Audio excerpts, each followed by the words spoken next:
पिछले हफ्ते मैं एक पेशेंट वेख्या, वो कहता जी नजूमी ने क्या कोई जिन भूत जादू टूना साया दे उत्ते कोई अमल किया किसी ने, कहते 4.5 लाख साढ़े को नजूमी लैके निकल गया। ये जिन्ने पागल ने, मैंटल ने, जेडे मैंटल डिसऑर्डर्स ने, ये सारे लोग एच पैलोरी दे टेस्ट करा लो, पॉजिटिव होणगे। जिन्नियां नूं असीं कहने जादू टूना साया, इन्हां दे टेस्ट करा लो, एच पैलोरी पॉजिटिव होएगा। और इहदी वजह सब तो वड्डी वजह पता ही की, ये पीजे बर्गर शवारमे और उत्तों रहिंदी कसर चिकन ते वैसे ही कर रहा सी ना, जिहड़ा कर रहा सी उत्तों रहिंदी कसर है, जिहड़ी मुर्दा मुर्गियां ठंडी मुर्गी विकी जा रही और उन्होंने खुआई जा रहे असीं कौम नूं शवारमियां दी शक्ल च। ये सारा कुछ सानू इत्थों मिल रहा है। और ये जिहड़ी एच पैलोरी दी बीमारी है ना सर, ये मैं नहीं कह रहा, WHO वर्ल्ड हैल्थ ऑर्गेनाइजेशन दी जिहड़ा जाके रिसर्च पेपर चुको, उन्होंने वैबसाइट खोल लो, उत्थों मिल जाएगा। दुनिया की निसफ तो जायद आबादी उन्हों का कि शिकार हो चुकी है।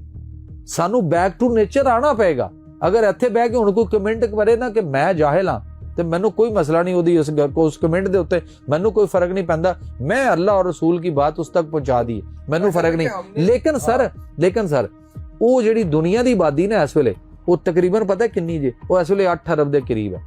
ठीक है, तो 8 अरब दे विचों WHO कह रहा कि उसकी तादाद किन्नी, सर वो कह रहा है कि 4 अरब 97 करोड़ रजिस्टर्ड पेशेंट है दुनिया में एच पैलोरी के।